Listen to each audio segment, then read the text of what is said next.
June 17th, 2021. From El Cajon, California, this is episode 235 of You Can Bet on That. Hi, everybody. Welcome to You Can Bet on That, a podcast for the recreational gambler. My name is Mark Duvall, and sitting across from me is Dr. Mike. Hello. So a couple weeks ago, Mike, we were driving up to the casino, and we started talking about recent sessions that we've had up there.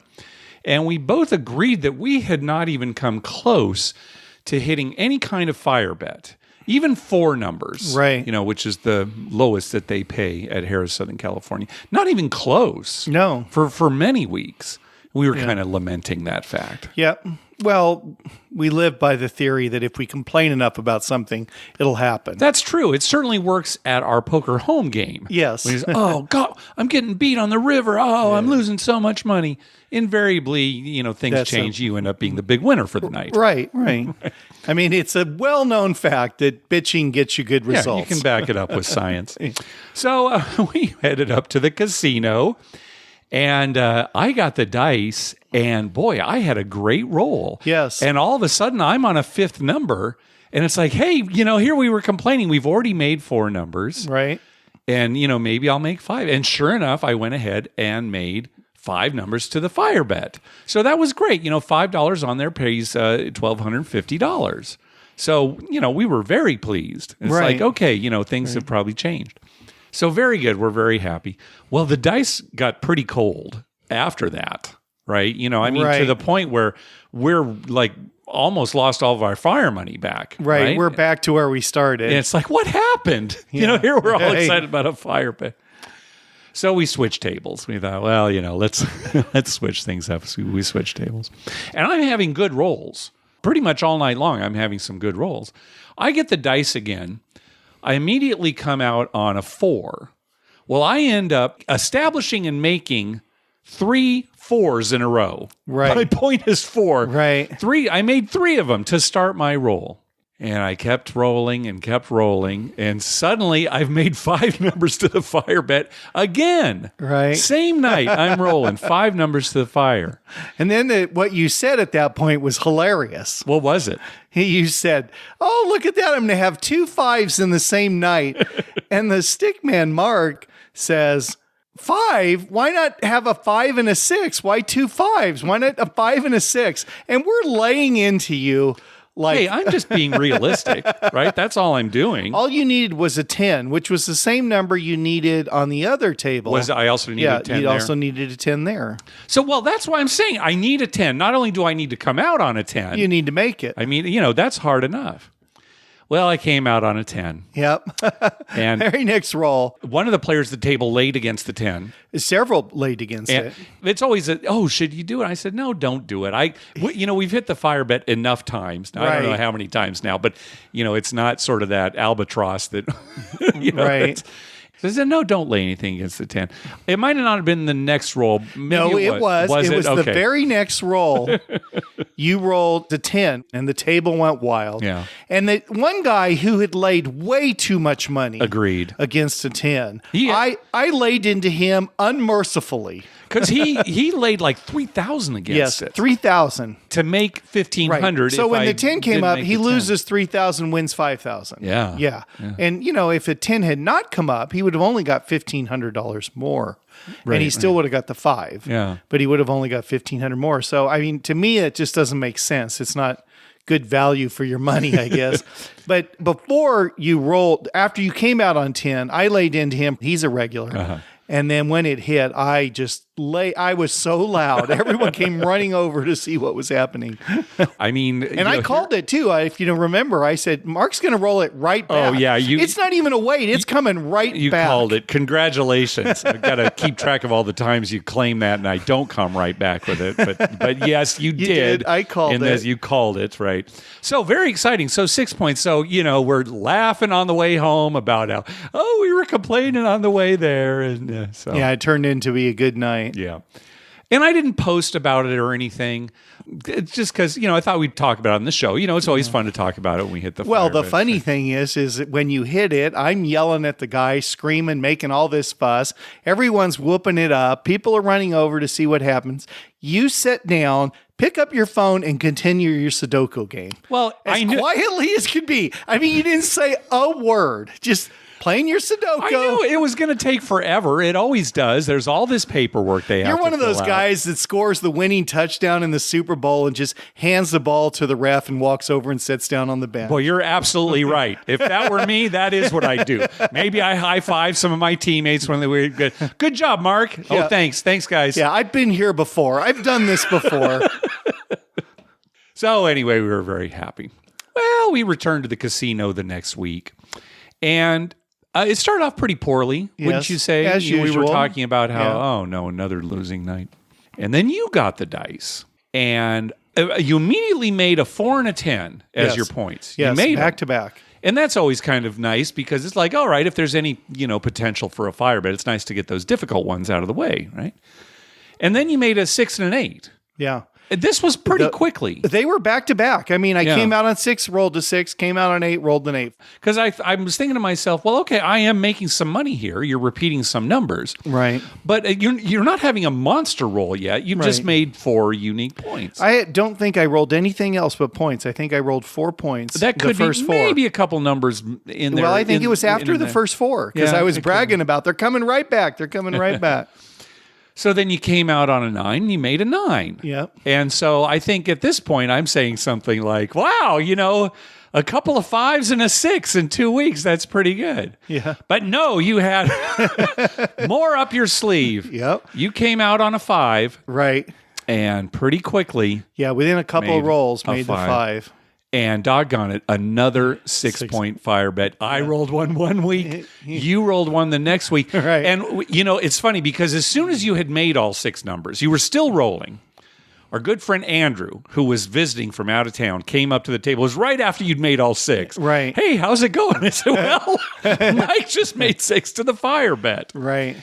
And we were coming out, so we got Andrew into the game. Now, it's always, a Yeah, little it's scary like- when you right. bring somebody in. It's like, oh, great, he's missed out on this huge role, and then nothing's going to happen on that. But you went on to continue to have a fantastic role. That was what was so exciting, was it was after the fire, because when I Yes. hit my fire bet, I came out on another number and then immediately sevened out. It was right, over. right. But man, you continued to roll. And that's when we actually started making money, on the craps game. Right. And as they well. were maxed out. Yeah. I mean, I made so many hard ways. And several of the players had the hard ways maxed, which is 400. And they were points in most cases, yeah, right? in you most would cases make it, they and were it was points. Yeah, tens, Yeah. several hard tens. Yeah. I repeated every number twice, but I made the first 6 without any repeaters, just boom, boom, boom. So we were glad that Andrew won on that Andrew roll. won on that And roll. He had He a had a very pretty good good night, night, yeah. as well. And we were joking. We were saying, remember in the early days of the podcast, we would talk about how, oh boy, when are we going to hit that 6-point fire bet? When is it going to happen? And it seemed like something that was so far in the future. Yeah. And we eventually did. And now we've hit several here 2 weeks in a row. That's what everybody, of Yeah. course, was talking about. Yeah, the casino was a buzz, and the dealers cleaned up. Oh my 'cause gosh! they I had think like 14,000 they got on 16 mine, and then 16 on yours. mine. Yeah. And because of hardways, they were on all the hardways with all of us guys who were making hardways. One of the dealers told me they dropped another between 5,000 and 6,000. So yeah, absolutely fantastic. So, Yes, it was a monster roll. yeah. I mean, it just to happen 2 weeks in a row. So let's talk about one more thing that they have at Harrah's. They've got this thing called the Impressive Progressive, and when you make 6 points to the fire, they spin this virtual wheel, this electronic wheel, and it lands on either a money amount or a percentage of these jackpots that keep growing. There's a mega jackpot and an ultra jackpot. The ultra is casino-wide, and that usually hovers around $1 million. Usually maybe more like 800,000, but it's it's up been there over high. $1 million Yeah. lately. Yeah. So when you make 6 to the fire, this virtual wheel is spun. Now, if you have repeated some numbers before you make all 6, this virtual wheel, the entries on the wheel aren't quite as good. as they are if you roll all 6 numbers without repeating any. Right. Now, I had repeated some. In fact, I said right away, You I made repeated a 4s, lot, right? right. But you made all your numbers. You didn't repeat any. You went Right. like 4, 10, 6, 8, 9, 5. Right. And that was it. Let's talk about those wheel spins. So without going into a lot of details, because I know it can get confusing, they spun it on my 6-point fire bet. And it turns out there were 4 people who were on this impressive progressive, you and me and a couple of others. And we spun and we ended up getting, what? It was like $1,400. $1,480 and some cents. Like 75 cents. Yeah. Each of us got. Yeah. And it's kind of a letdown because we spent $5 on the impressive progressive, just like we did on the fire bet. Right. Here we get, $1,000 for one, so we get $5,000 for the fire bet. And then on this impressive progressive with these huge numbers on the display, we only get $1,400. Oh, well. Yeah, the only good thing about it was we got 75 cents and they gave us a 50-cent piece. That was nice, 50-cent piece to quarter. Yeah. Well, when you rolled yours, again, I won't go into specifics, but after the spin, there were 5 of us on it. We got about the same amount. Yeah, we about got $1,528 from $1,480 to $1,528. Even though yours is so much harder to do. So much harder, right? right, very. Rolling 6 with no repeaters. Right. So everybody kind of complains about those big, quote unquote, payouts on this impressive progressive. And it's all behind the curtain. Right. We have no idea how it's calculated, how randomized these the spins wheel is are. so stupid because it's not like a wheel that somebody spins and it's just luck or how hard you spin it. It Right. just goes around once and then stops on some number. I mean, they could just flash up a number and say Yeah. that's what you won. Yeah. We have no way of knowing what goes into that. Right. And it's sort of left a bad taste in the mouth for a lot of players. I know I was talking to some craps players who say, oh, they don't even play it anymore. Right. Because, you can't tell. And it seems like you're Right. getting ripped off. Now, again, you still win money, but, you'd think it'd be a little bit better than, what people have been getting. Well, So- you think the ultimate in craps is to roll 6 with no repeaters. Mm-hmm. So you would think that would pay significantly more than other bets.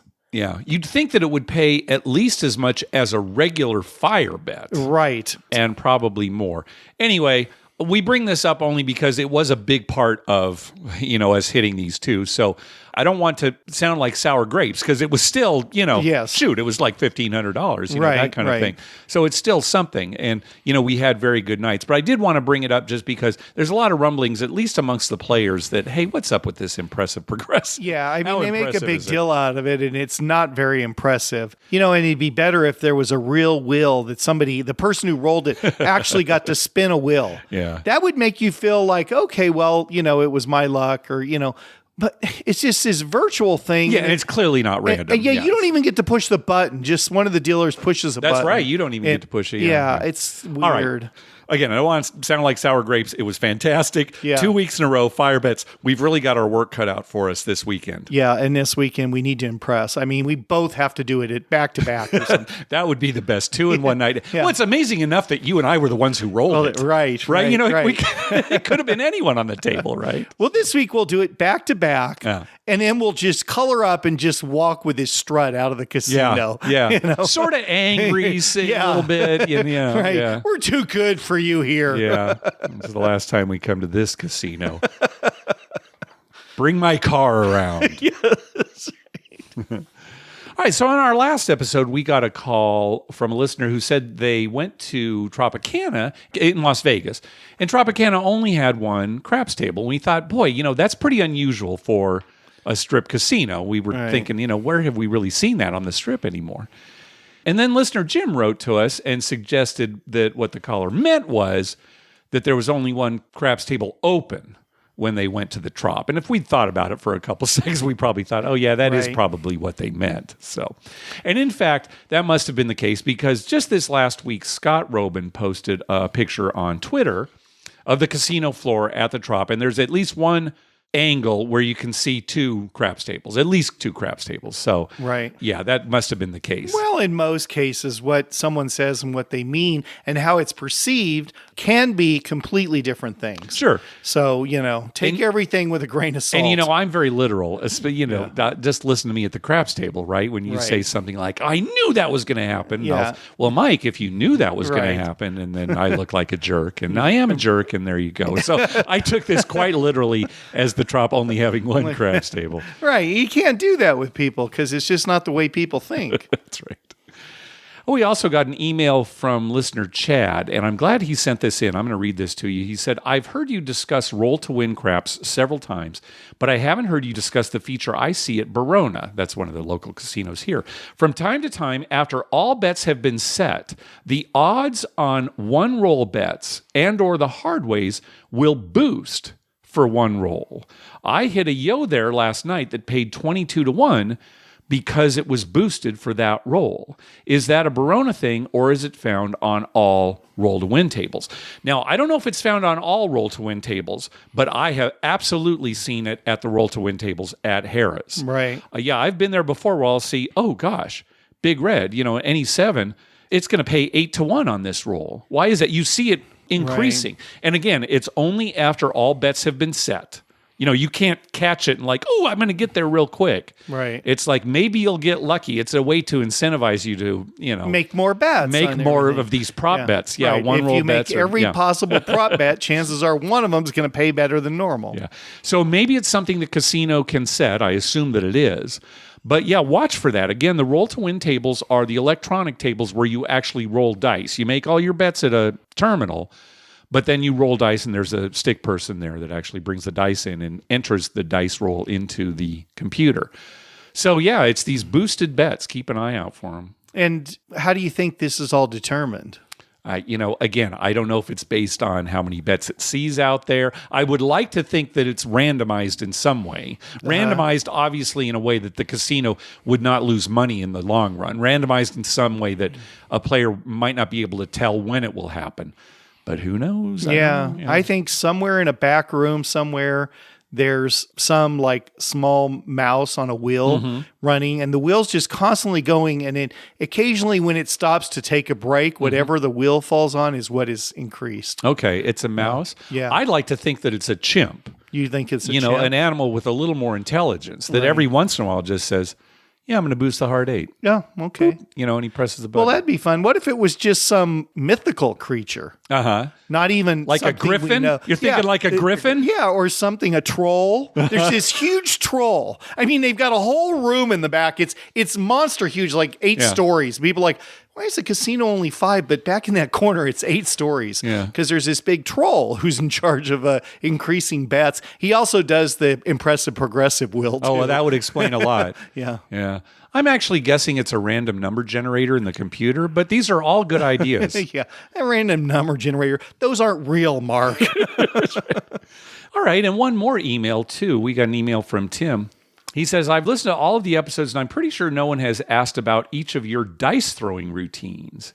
If you could mention how you roll the rocks. For example, do you just grab and throw low? Do you throw them high with spin, etc.? Thanks, from Tim. And maybe we've talked about this in the past a little bit, but let's talk about it now. Yeah. I'll just say for me, I'm pretty simple. I grab them and throw them. Yeah. And not low or high, just in the middle. You just toss them down. I really am trying to hit the back wall. Yeah, or anyone's hand who happens to be in the way. Oh, I like aiming for hands. Yes, I like to see. I shoot for hands. Sometimes I'll actually kind of pick them up and then throw them right away. Other times it'll be one motion of me picking them up and rolling them. Right. But sometimes when I do that, I end up dropping one of them, or it doesn't go far enough. So, to be safe, I usually pick them up, but then I immediately throw them. Every once in a blue moon, I'll think, okay, I'm just going to take my time here, set the dice to a 33. Well, you went through that one period where you were setting it on hard 4. You were always setting it on hard 4. Yeah. But those days are pretty much gone. Yeah. Yeah. How about you, Mike? And we don't have time to screw around now. We need to keep the game moving. That's exactly right. That's my thought too. I went, come on. Yeah, the dice come. I used to, at times I'll set it on 9 every time, or I'll set it on 5. I would just randomly pick a number like 6-3 or 2-4, and I would set it to that and then roll it. And sometimes, remember, I went through that one period where I'd go 1-1, 2-2, 3-3. Yeah. And then I'd start over because then I could keep track how many rolls. I kind of like that, actually, yeah. But nowadays, I just pick them up and roll them, and I'm usually sitting next to the stick. Yeah. It's my favorite spot. So I try and roll them so they circle around the table. Yes, that's right. I've seen them, you kind of whip them to the side. Yeah. Sometimes catching the glass on the side. Catching the glass, and then they slide around the whole back. and they usually end up somewhere up by the dealer stack. Yeah. And they all know to keep their hands up. Yeah, because Mike's rolling. I guess they're used to that at Harrah's. If you hit the glass too much at a casino where they don't know you, sir, please, aim for the back. Yeah, don't hit the glass. They've never told me that at Harrah's, not once. Yeah. But there have been times where I've seen you do the real high arc. Every the once kind in a where while. you're trying to get the dice to just die right at the end by the bumpers, right? Every once in a while. Yeah. Usually that happens, if you take real good note, that happens when there's a don't player on the other side of the table. And I'm aiming for their chips, actually, on the don't pass line. Yeah. And I just arc them real high and hoping to hit their chips and splash them. Yeah. So, we don't believe in dice influencing that kind of thing. So we're not big on setting the dice. I mean, if we do it, we're doing it for fun. Let me put it that way. If we ever do set the dice, we're kind of doing it for fun, pretending to be superstitious or whatever you. And I don't mind people setting the dice or doing their routine as long as it's quick. Yeah. But when it's not quick, there was a guy recently, you weren't there, it was a Thursday night, and I actually started timing him. Yeah. And the stick person, she got a big kick out of me timing him. But I mean, at one time it was like 32 seconds, 34 seconds. From the moment they got the dice in their hand, this is 34 seconds before they rolled. Yeah. I mean, it was like, he was going through all this rigmarole. Well, a lot of times you have players who take the dice and throw them, towards them to kind of do a pre-roll, like a mini roll. And they want to see what they come out to, and they keep doing that until they get something, and then they still set them and go, yeah. As long as it doesn't take too long, and if you're going to set the dice to certain numbers, know where those numbers are on the dice related to the other numbers, right? Because you see people look, where's the 4? Yeah. Where's the 4 on the dice? And they've got the 3 on the top and they're looking for 4. Well, it's right underneath, okay? Yeah, that drives me crazy. I understand it's part of the game and stuff, and a little bit I'll put up with, but too much of it, it's like, okay, you better have a good roll. Otherwise, this is all for naught. You're just slowing the game down, wasting time. Yeah, you better have a good roll. You better know what you're doing. So I guess our answers, again, are kind of boring. We just pick them up and throw them for the most part. We're not looking for them to land a certain way because we think certain numbers are going to come up. And I'm waiting to see something I haven't seen. I'd like to see somebody have some ritual I haven't seen because we've seen them all. One of my favorite is this one guy who's at RingCon a lot who plays with the dice a certain amount, then sets them back down, and then resets the sleeves of his shirt. He moves his hand in order to reset the sleeves of his shirt, then picks them up and rolls them. I love that, as if something the way his shirt is affects the roll. Now that is a dice influencer. And, he's got it down to like how his shirt is sitting on his arm affects the roll. When a guy like that immediately sevens out, because inevitably a guy like that will. Right. I feel like asking them, what went wrong? What was the issue? Well, you know what it is, Mark? And I'll tell you right now, there's a simple answer to that. He just wasn't trying. Yeah, exactly. He wasn't trying. He wasn't trying. Yep. There's a player out there, Tim. He doesn't like it when the players don't try. Yeah. Just, at least try. Yeah, they're not trying. Yeah.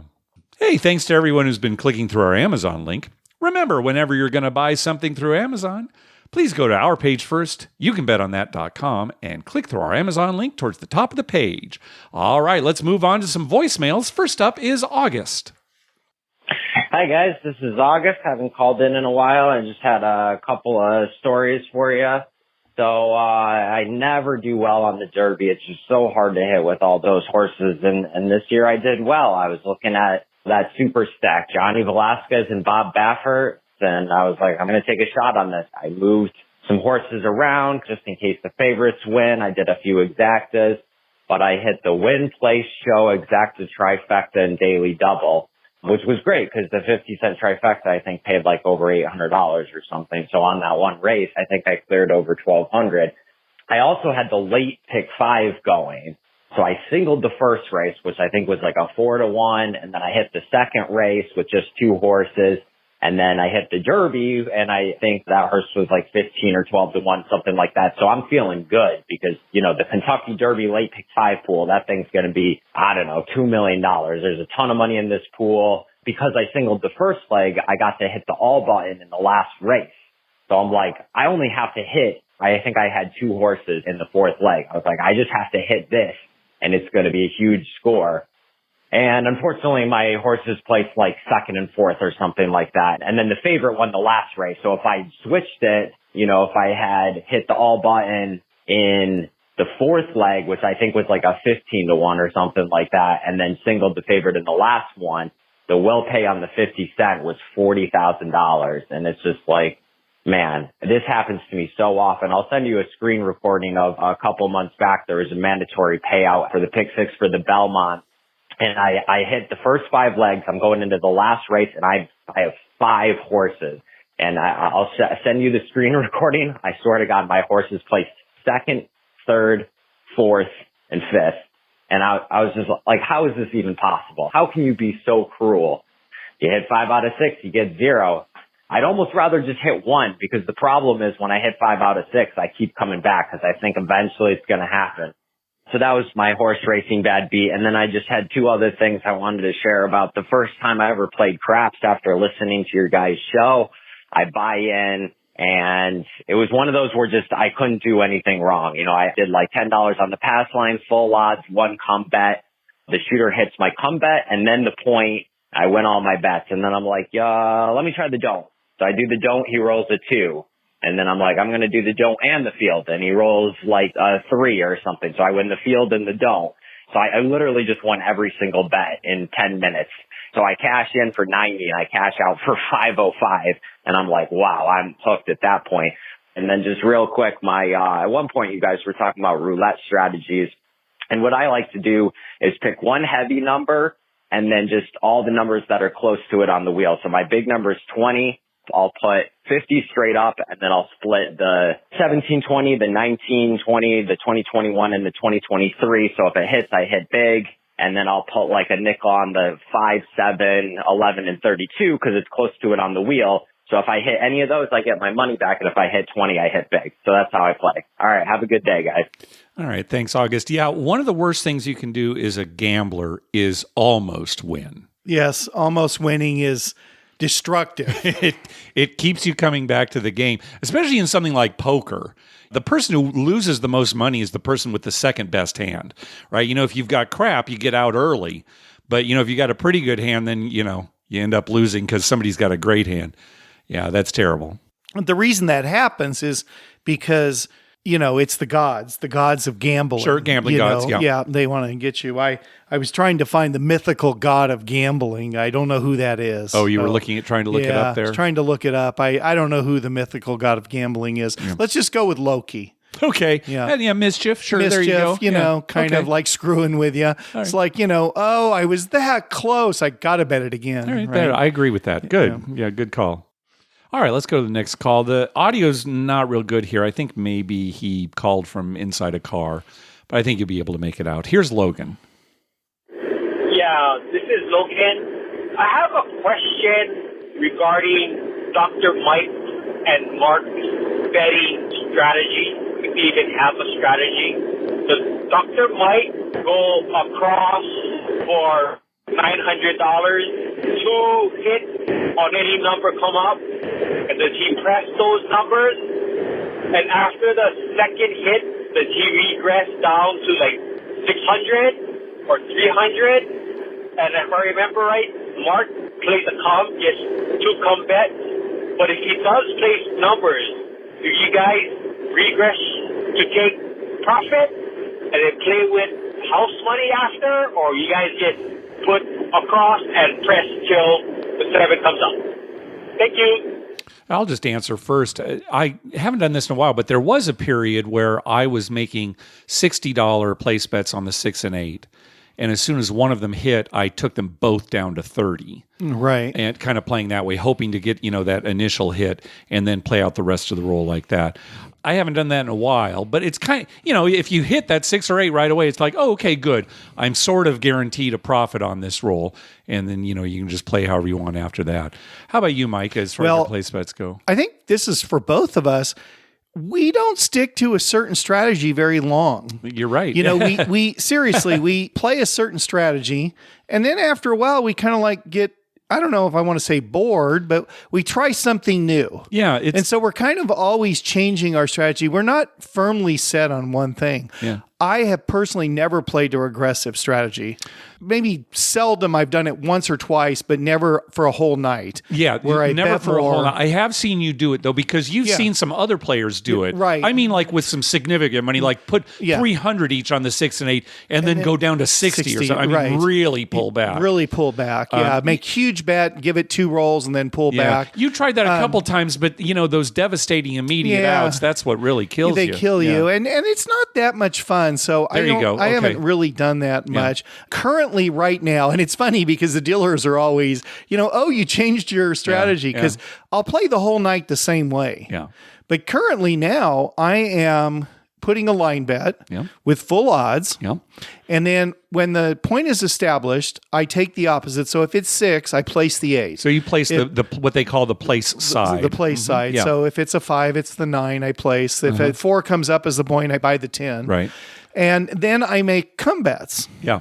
And I get about 3 numbers up there with full odds on come bets, and then I just wait for something to hit. Yeah. And then as it come down, I make another come bet.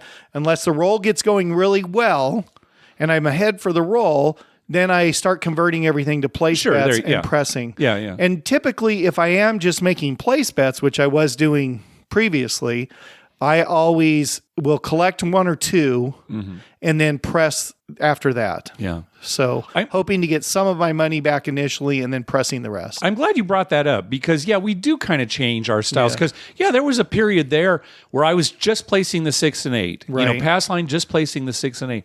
Yeah, currently, since we're playing at these high limit tables, like $50 tables, I'm pass line bet and 2 come bets with single odds. Right. Right. And that's all I do. And again, when the dice are on the other side of the table, I'm usually betting the don't. Same kind of thing. $50, don't pass, a couple of don't come bets, and single odds. But you're right. Well, 6 months from now, I'm probably going to be doing something completely different. Right. Yeah. And I think the reason is because we kind of, and I would advise this to everybody, adjust our play according to our bankrolls at the time. Absolutely. So what we have in our stash of gambling money. Right. So it's either means being more aggressive, less aggressive, bigger bets, smaller bets. Yeah, right.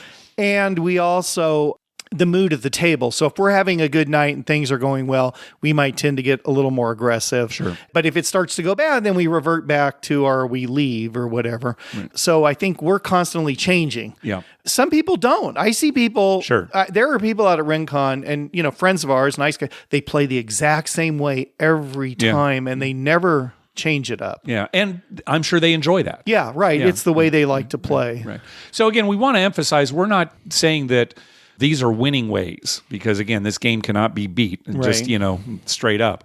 So this is what we like to do. We like change to things keep it up. different. But your advice on changing your bets, adapting to your bankroll, I think that's very important. Yeah. And there was a guy out there recently. He was one of those people who makes a bunch of bets and then for whatever reason just randomly increases some of them. A 5 hadn't come up, but he wins on a 6 and he presses the 5. Yeah, all right. Or whatever, and he started off with $25 on 5. He got it up to 100. It hadn't hit. He just kept pressing it based on other things. Based on other numbers. And then he got, a couple more rolls. It hadn't hit. He pulled it down. And then 3 5s in a row came up and he didn't have it. And I looked at him and I said, you had it to 100 and then you took it. Oh, I know, it's that regretful thing that I can't stand. So if I'm going to do something where I'm pressing something, I'm leaving it there. I'm not putting them up, taking them down, putting it up, taking it down. And that's a personality thing. Right. It's a personality thing. It's too hard on my psyche. Right. Now, maybe him, it doesn't bother. Well, anyway, it's one of those things where everyone else is winning, and because you're going back and forth and willy-nilly kind of gambling, you end up losing. I can't take that. Yeah, but again, I think that's a personality thing, and right. If it is good or bad, well, the results will bear that out. But, right. I like to play a certain strategy, stick with it until it's obviously not working for me, and then I'll switch to a different strategy and I'll stick with that. Yeah, sure. All right, next call. Hi, Mark and Dr. Mike. This is Steve from Gambool.com. Just wanted to give you a quick trip report on my pre-Memorial Day trip to Las Vegas.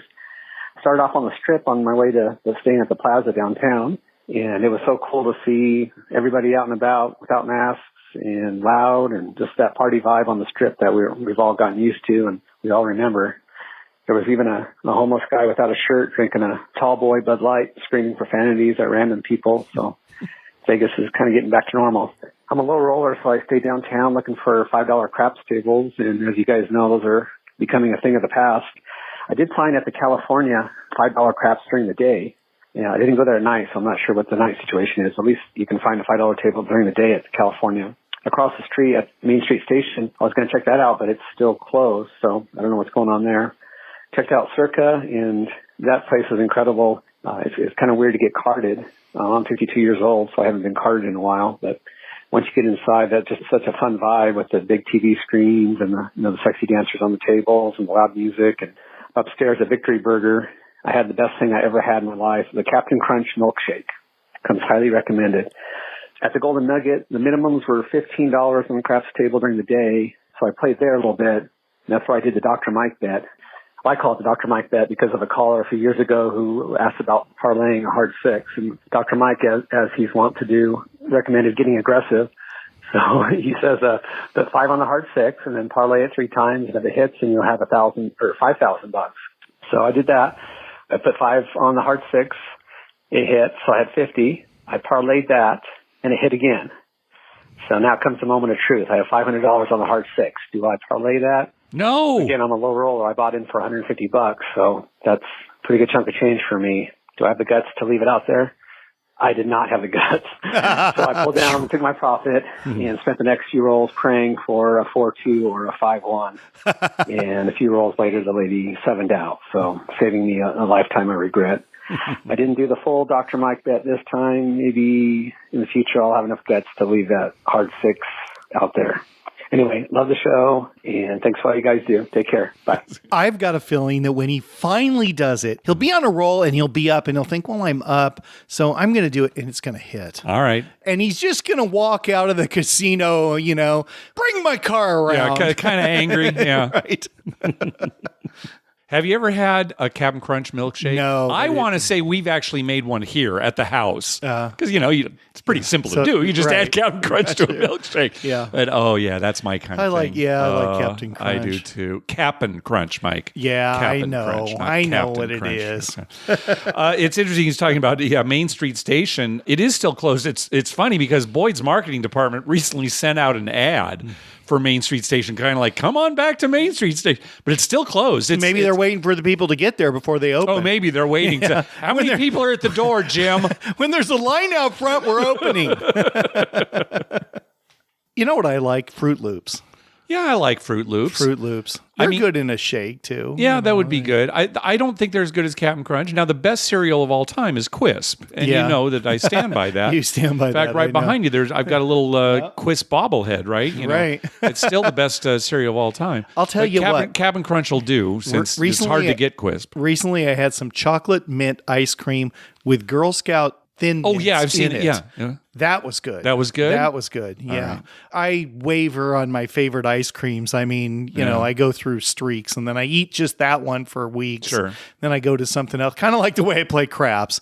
That's the way I eat my cereal and my ice creams, too. I wish that, one of the greatest things about Foxwoods, when we found out this was the case, we were at a craps table, and somebody there said, why don't you order a milkshake? It's right. Like, what? Yeah, they brought milkshakes. Boy, I wish they had that at Harrah's. Can you imagine? Yeah. We get those virgin strawberry daiquiris and pina coladas. And those are it's good. like an icy. It's like an icy. Those are good. But those man, are good. just actually getting a shake at the table. I'll tell you what.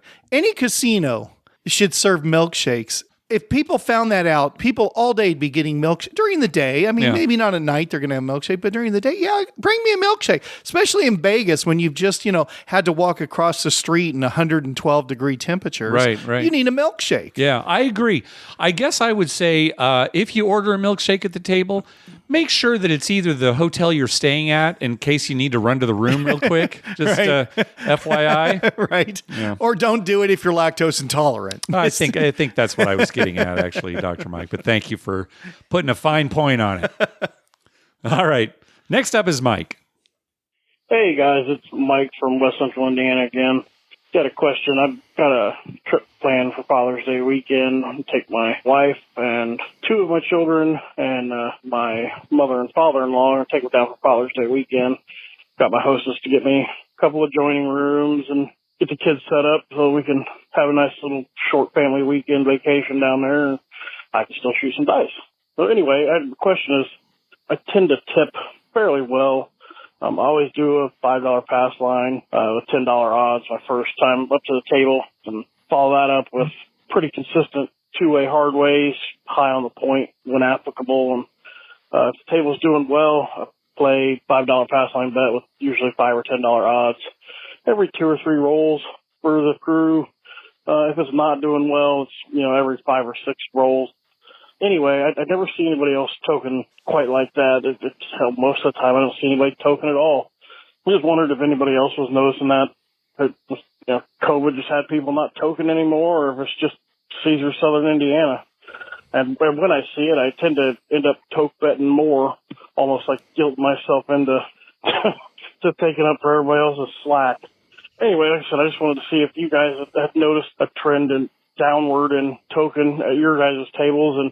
And also I've noticed that especially when it's cold for tokes like that, the more I toke, the better my AGT is. So that they're rating me way, way higher. A couple hours later, I'll check my account or whatever and notice that I've got way more tier credit earning for that session than what I typically would get. So anyway, love the show. Just was curious what you guys thought about that. We'll look forward to next show. Thanks, guys. Yeah. Mike's a good man. Yeah, I agree. Yeah, that's great tipping. Yeah. Almost all of our craps play since the reopening has been at Harrah's Southern California. Yeah, you and I made some separate quick Vegas trips, but all we can go on is our experience at Harrah's, and there's so many regulars. Have you seen a change in the tipping? Not really. I think craps overall, people tip less than... Well, that's true anyway, than other games. Yeah. But I haven't seen a decrease in tips. And you'll find certain players always tip. Right. And then you'll find people... I mean, there are people out there who are regulars, real nice people, but never tip. Yeah, I mean, sure. I never see them tip. So, yeah, it probably hasn't changed. It doesn't take a lot to tip a dealer, really. Yeah. People always think, "Oh, I got to put $5." No, you don't. You can put $1. Yeah, they're more than happy with that. Yeah. So, is there less tipping kind of out there in Vegas, other casinos? We can't say at this point. We just haven't gone, anywhere really since the reopening. So, I imagine it has a lot to do with people's, how things are going in their life, how their funds are and how their work is. Yeah. And so this could be a hard time for a lot of people. Yeah, it could be, right? As far as losing their job for, permanently or for a short period. Or just worried about possibly losing their job. So I've got $500 for this Vegas trip. I'm not going to blow it. And so that could have something to do with it. Yeah, could be. All right. Next up is Dan. Hey, good day. This is Dan from Maryland. Hey, I had a pretty good weekend, but it ended on a sour note and just wanted to get your guys' thoughts on it. I played a 2-day poker tournament at Maryland Live, and actually we did a 10-way chip chop. For, my share was about $13K, so I felt like I could go play some craps live at the table because I normally don't have the bankroll for that. So I bought into a table for $500. It was a $50 table. It's all they had on a Sunday night at 10 o'clock. The first roll, 7'd out. Second roll, I played 1 point with single odds and then placed the 6 and 8. And then when they hit, I pressed them up since it was a $50 table, increments of $12 each. Then I 7'd out. And then the next roll, this is my question for y'all. I asked the dealer to take my 6 and 8 back down to $60. And he looked at me straight-faced and said, "Why you want to do that?" And, I just got done playing, 20 hours of poker over 2 days. Don't really play much live craps. And I felt like telling that guy, just shut up and give him my money back. But I don't know if that's just part of the game of craps, where they talk you into not taking money down or whatever. But, I didn't like it. Should I be upset? Is that part of the game, or did they, cross the line? I don't know. I'm new to craps, so I figured I'd ask you guys. Have a good day. Bye. No, that's not part of the game. No, and it would upset me. I'd have been mad, especially if I don't know the dealer. Oh, exactly right. And that seems like the case here. And the way that he said it, why would you want to do that? Like he's chastising you, right? At Southern Cal here, the dealers were on a more friendly relationship. And sometimes they'll say something like, "Oh, Mike, don't you want full odds?" when I didn't take full odds or something. Yeah. And I just laugh. "Oh, no, I'm okay with that." I don't get upset about that because I know their intent, they're looking out for me. Well, sure. I think your example is quite a bit different because Right. they're kind of looking out for you, like you said. Right. But this sounds like a case of a dealer saying, "You don't know what you're doing, sir. Let me tell you how to play the game of craps." This is a guy being a jerk trying to play craps with your money. Yeah. And I hate that. It's a big pet peeve of mine. Yeah. So Dan, you were justified in being kind of put off by the whole encounter. Yeah. Yeah, you take your money and leave at that point. Yeah. All right. Next call. Hey, Mark and Dr. Mike. This is Charlie from Cedar Rapids, Iowa. I want to give a quick trip report from staying at downtown Grand, Las Vegas. First note was that the taxis and Ubers seem to be pretty comparable now in terms of availability and cost, at least based on my experience, from the airport and going around town. But staying at the Grand was lovely. The room had a lot of space. Craps table dealers were friendly. The table was always $10, day or night. Managed to come out ahead for the trip, betting and hitting some timely hard ways. The Freedom Beat restaurant on site was pretty good, and you get a lot of discounts just for having the Grand Member Rewards card. But as a lot of people know now, live music is back on Fremont, and it's as awesome as everybody remembers. The whole environment was pretty incredible. I mean, especially with the Golden Knights winning the last 3 games against the Avalanche now. We did make a quick stop to the new Mohegan Sun Virgin Casino, and it was predictably dead like crap. For a little bit, it was probably the most unexcited table I've experienced in a while. The dealers couldn't have cared less that I was there. Didn't care what was going on. We did eat at the Casa Calavera Mexican restaurant on site. That was pretty good, but I don't expect to go back there anytime soon. Maybe ever. But it was a great trip overall, and hopefully I'll be back for what would be my 4th trip in 2021. But thanks for the podcast, fellas.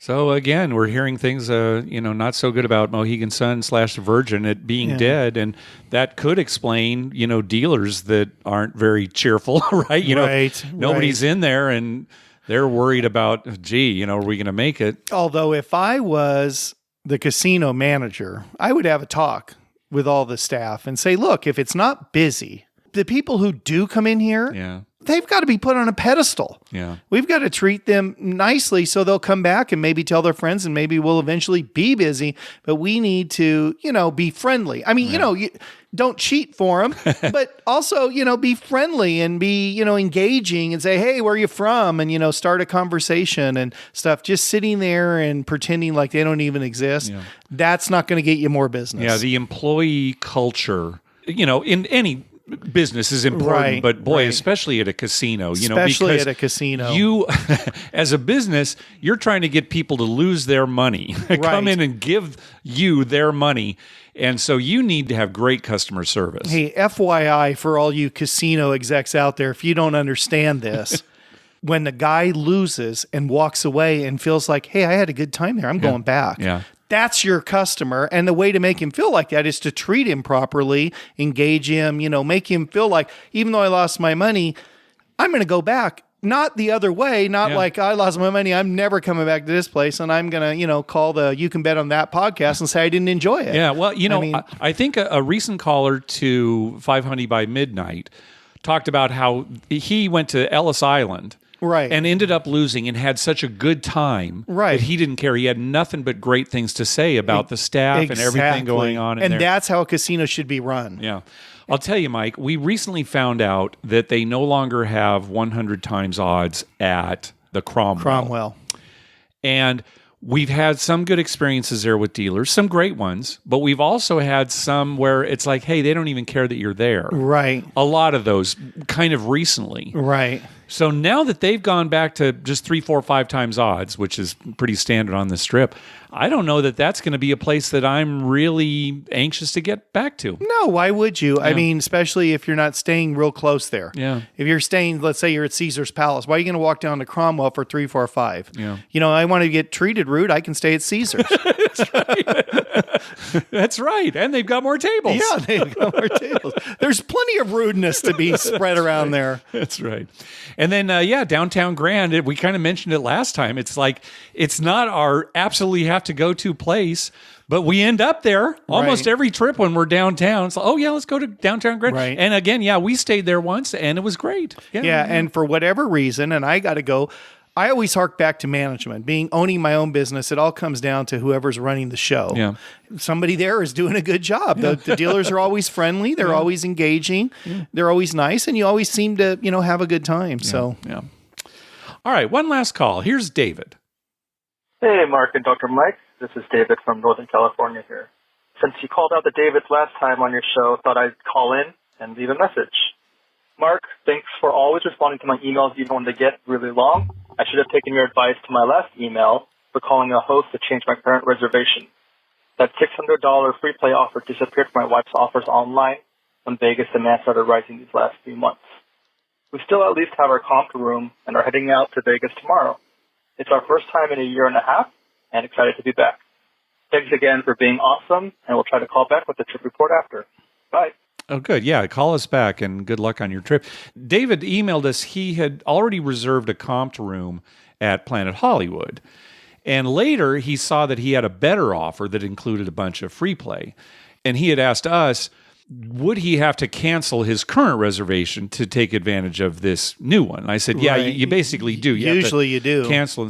And I had suggested that maybe he contact a host, because a host can usually look at it real quick and, oh, yeah, let me switch that over so that, maybe technically it's a different reservation, but, take care for it. But it sounded like he didn't jump on it and then the offer was gone. So, yeah, absolutely. If you do see a better offer, go ahead and cancel the one that you have. As long as the new offer really is better, and try to take advantage of the new one and have a host do it for you if you're able to. And I think the host would be more than happy to do that, because once again, if it's run right, they want to make people happy, and you get a better offer, and you go home and tell your friends, hey, I went there and they gave me a better offer.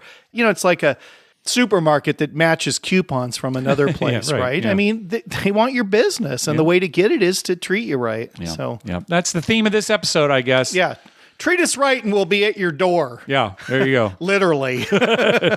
Ooh, that's going to do it for this episode. We want to thank some people for some recurring PayPal donations.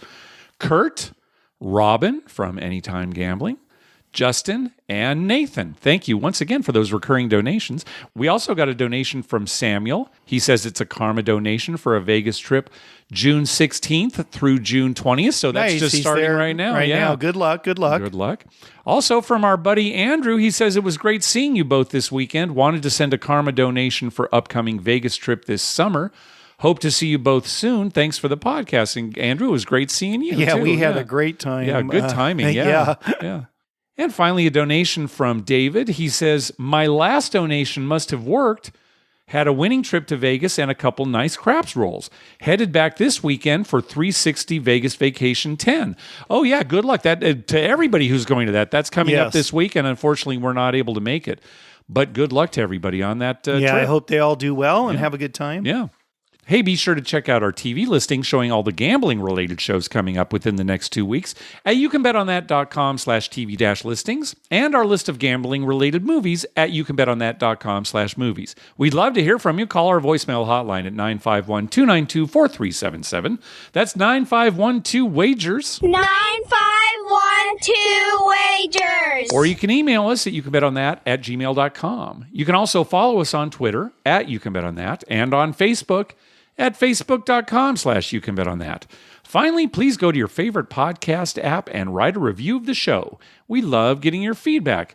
Well, Mike, the U.S. Open is this weekend, and it's right here in our backyard. Right Torrey here. Pines. Well, it started today with the practice round today. Yeah, and Mississippi Rob in particular wanted to know if you've got some advice on the tournament. I'll tell you what. I liked Jordan Spieth because when they played the Farmers Open back in February, beginning of February, at Torrey Pines, right, he seemed to handle that course really well and did well. At the time, I was thinking, well, when they come back for the Open, I think Jordan Spieth's the guy to beat. Okay. Now, he's hurt his ankle in the meantime. He had some kind of ankle sprain or something. He's still playing, but his ankle's hurt, so I don't know. Maybe that'll affect him, maybe it won't. Okay. But I'm still going to go with him. All right. And, of course, I'm going to go with Phil Mickelson. Yeah, sure. Because Hometown he's boy, yeah. hometown boy and everything. And you know who I'd really like to see win, Who's that? but it's probably not going to happen, is Ricky Fowler. Okay. Because he's a hometown boy Yeah, too, mhm. and he's always on the verge. He's just never pushed it all the way through. I'd love to see that. Now that's my hometown rooting. Yeah, stuff. okay, all right. Okay, so but there's a lot of great contestants. I mean, I'm just hoping that Brooks Koepka and Bryson DeChambeau, get matched up at some point together in the same group. I'd love to see that. That would be great. That's what golf needs. Some kind of like two guys wrestling in the middle of a fairway. That's right. All right, back to 15, and you can see there's a little scuffle that's broken out on the fairway at 15. Oh, they're over into the pit. They're in the pit. That's right. Sand everywhere. Oh, I think it got in their eyes. Golf needs that. Golf needs characters. Yeah, you should be allowed to check in golf. Yeah, it's right in the middle of a swing. Just there should be a Ninian. Anyway, great to have the Open back in San Diego. Anything else, Dr. Mike? I'm not even going to mention the Padres, Mark. Don't talk about it. They've lost 13 out of 17 games. They're 4-13. You said you weren't going to mention it. Oh my God! It's like an arrow through my heart, Padres. What are you doing to me? All right. Thanks for listening. Good night.